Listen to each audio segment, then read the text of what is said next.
30 वर्ष हामी यो आन्दोलनमा, आज म 44 वर्षको भयो यो आन्दोलनमा लागेको, झन्डै 29-30 वर्ष भयो।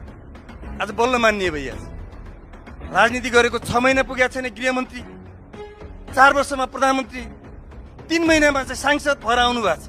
यहाँहरूको प्रगति उन्नति देख्दा कहिलेकाहीँ हामीलाई पनि आहा लाग्छ, तर सँगसँगै चिन्ता र डर पनि लाग्छ। प्रश्नहरू पनि सिर्जना हुन्छ। कतै यो उपलब्धिले देशको लोकतन्त्रलाई, देशको राष्ट्रियतालाई, नेपाली जनताका आकांक्षा र चाहनाहरूलाई, अपेक्षाहरूलाई कतै ओह्रालोतिर अधोगतितिर त लाने होइन, त्यो प्रश्न पनि खडा हुन्छ र चिन्ता पनि लाग्छ। र व्यवहार हेर्दा, कार्यशैली हेर्दा सरकारको, र यहाँहरूले पनि, प्रधानमन्त्रीले, नेपालले पनि धेरै ठाउँमा सीमा मिचेको छ भन्दै गर्दा ढ्याप ढ्याप एकदम चाहिँ त्यो ताली हान्दा स्कुलका बच्चाहरूले यसरी चिन्ता लाग्छ, डर लाग्छ, कतातिर जाँदैछु भनेर। त्यसकारण हामी संयमित हुन, हामी बडो विवेकशील ढङ्गले अगाडि बढ्न, हामीले राइट र सत्य र असत्यलाई, राम्रो र नराम्रोलाई छुट्याएर अगाडि बढ्नुपर्छ भन्ने कुरा म यहाँ राख्न चाहन्छु। प्रधानमन्त्री बल्ल बल्ल सदनमा आउनुहुन्छ, नेपालले पनि भारतको धेरै ठाउँमा सीमा मिचेको छ भन्नुहुन्छ। यो अभिव्यक्ति अहिलेसम्म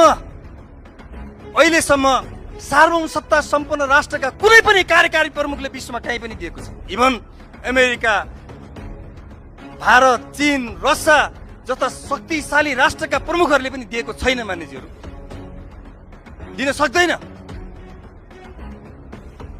अनि नेपालको प्रधानमन्त्री त्यो भन्नुहुन्छ, हामी त्यसलाई अनुमोदन गर्छौँ। र आज झन्डै 45 दिनदेखि विपक्षले निरन्तर रूपमा यो अभिव्यक्तिको सच्याउने, यो अभिव्यक्तिलाई सच्याउने, फिर्ता लिने, जनतासँग माफी माग्ने कुरा गरिरहेको छ। त्यो विपक्षीको मात्रै कुरा हो कि देशको कुरा हो। आज राष्ट्रियताका सवालमा सदन यसरी विभाजित हुने कुरा यहाँहरूलाई म स्मरण गराउन चाहन्छु कि लिपुलेख, लिप्याधुरा र कालापानी जस्तोलाई नेपालको नक्सामा समेट्दाखेरि सदनमा सर्वसम्मत भएको थियो।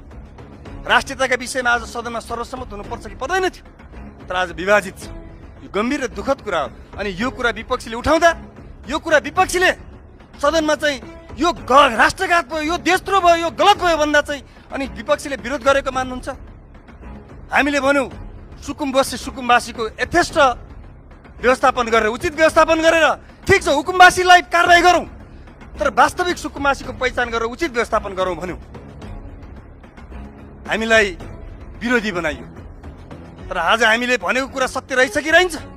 हतारमा गरिने कुराले हतपतका काम लतपत भने जस्तै आज सुकुम्बासी नागरिकहरूको के अवस्था भइराखेको छ।